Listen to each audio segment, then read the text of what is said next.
এটা হচ্ছে Oppo A6K, যেটা কয়েকদিন পরে দেশের বাজারে লঞ্চ হবে। এই ফোনটা শুধু দেখতেই শুনুন না, এতে আছে 6500 mAh এর ম্যাসিভ একটা ব্যাটারি, Qualcomm Snapdragon 685 প্রসেসর এবং থাকছে 4128 GB স্টোরেজ ভেরিয়েন্ট, যার দাম 21990 টাকা। আমি চেষ্টা করব এই ভিডিওতে আপনাদেরকে এই ফোন সম্পর্কে একেবারেই A to Z জানানোর, যাতে করে পারচেস ডিসিশনটা নিতে আপনাদের সুবিধা হয়। শুরু করছি তাহলে ডিজাইন দিয়ে। দুইটি কালারে পাওয়া যাবে, crystal violet and crystal blue. রিয়ারের ডিজাইনটা diamond cut glossy finish and side ফ্রেমে থাকছে মেটালিক ক্রোম ফিনিশ, সেই সাথে ক্যামেরা মডিউল থাকছে মেটালের।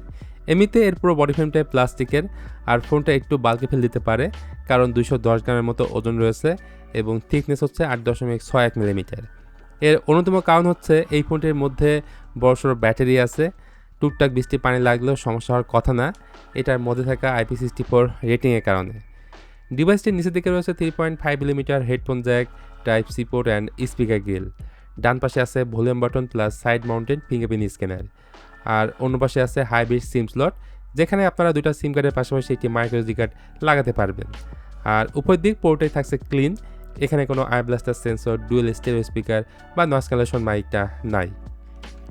দেন ডিসপ্লের দিকে তাকালে এখানে পাওয়া যাবে 6.75 ইঞ্চির একটা HD+ IPS LCD ডিসপ্লে। এই ডিসপ্লেতে রয়েছে 90 Hz রিফ্রেশ রেট, যার কারণে স্ক্রলিং এবং UI ব্যবহার অনেকটাই স্মুথ লাগে। ভিডিও দেখা, সোশ্যাল মিডিয়া ব্যবহার বা সাধারণ গেমিংয়ের জন্য এই ডিসপ্লেটা যথেষ্ট ভালো বলা যায়। আর পাঞ্চল থাকার ফলে ওভারঅল সামনে থেকে ডিসপ্লেটা দেখতেও অনেক সুন্দর লাগে, যদিও লোয়ার চেনটা বেশ মোটা। আর ব্রাইটনেস মোটামুটি ওকে আছে, 1250 নিটস ইনডোর আউটডোর সব জায়গায় এই ডিসপ্লেটা ভিজিবল থাকে। আর কালার গ্যামুটের ক্ষেত্রে এতে 100% DCI P3 সাপোর্ট থাকছে, মানে অনেকটাই অ্যাকুরেট কালার পাওয়া যাবে। আর টাচ স্যাম্পলিং রেট হচ্ছে 240 Hz। ইউটিউবে আপনি ভিডিও দেখতে পারবেন 2K রেজলিউশনে, বাট HDR ভিডিও আপনি দেখতে পারবেন না। তো সব মিলে আমি বলবো অপোর আসলে এই জায়গায় ফুল HD+ রেজলিউশনের ডিসপ্লে দেওয়া অবশ্যই উচিত ছিল, যেহেতু ফোনটার দামটা কিন্তু কম না।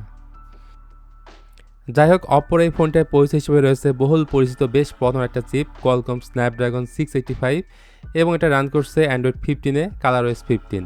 আর শুরুতে বলছিলাম র্যাম রয়েছে 4GB, 128GB হলো স্টোরেজ, যেখানে র্যামের type LPDDR4X and storage type হচ্ছে UFS 2.2। সত্যি বলতে এই প্রসেসরটা আমরা 15,000 টাকার নিচে যে ফোনগুলো রয়েছে তাতে ব্যবহার হতে দেখতাম, বাট 22,000 টাকার একটা ফোনে ব্যবহার করা আসলে কতটা যুক্তিসঙ্গত সেটা আপনারাই কমেন্টে জানান। আর একটা ব্যাপার হলো 4GB র্যাম থাকায় অবশ্যই মাথায় রাখবেন মাল্টিটাস্কিংয়ে খুব একটা ভালো রেজাল্ট দিবে না, বিশেষ করে ভারী অ্যাপ নিয়ে কাজ করতে গেলে ফোনটা ল্যাগ বা হ্যাং করবে। সো বুঝতে পারছেন এই ফোন মোটেও গেমিংয়ের জন্য না, বা গেমিং ফোকাস অবশ্যই না। তারপরে সময় কাটানোর জন্য 2D টাইপের গেমগুলো খেলতে পারেন, অবশ্যই সেটা লো সেটিংসে। আচ্ছা, ক্যামেরা সেটআপ হিসেবে রিয়ারে রয়েছে ডুয়াল ক্যামেরা সেটআপ, যেখানে মেইন ক্যামেরাটা হচ্ছে 50 মেগাপিক্সেল, এর সাথে আছে একটা মনোক্রোম ক্যামেরা, আর ফ্রন্ট ক্যামেরাটা মাত্র 5 মেগাপিক্সেলের। রিয়ার ক্যামেরাতে ভিডিও করা যায় সর্বোচ্চ 1080p 30 fps এবং 10x পর্যন্ত ডিজিটালি জুম করে ভিডিও করা যাবে। এখন এই ক্যামেরা থেকে ডে-লাইটে অপো নিজস্ব যে টোন আছে, হালকা একটু কালারটা পাঞ্চি করে প্রেজেন্ট করে, খুব স্যাচুরেটেড না, কিন্তু দেখতে ভালো লাগে, ওই ব্যাপারটা এখানে আপনি লক্ষ্য করবেন। ডিটেলে যথেষ্ট ঘাটতি পাবেন। আর ফ্রন্ট ক্যামেরা নিয়ে আর কী বলবো, একদমই আমার কাছে ভালো লাগেনি। সো ক্যামেরা নিয়ে যদি আপনি অনেক বেশি কনসার্ন থাকেন, তাহলে আমার মতে 22,000 টাকা দিয়ে অন্য কোনো ফোন কেনাই আপনার জন্য ভালো হবে, কারণ বাংলাদেশ মার্কেটে এখন 22,000 টাকায় অনেক ভালো ক্যামেরা স্মার্টফোন পাওয়া যায়।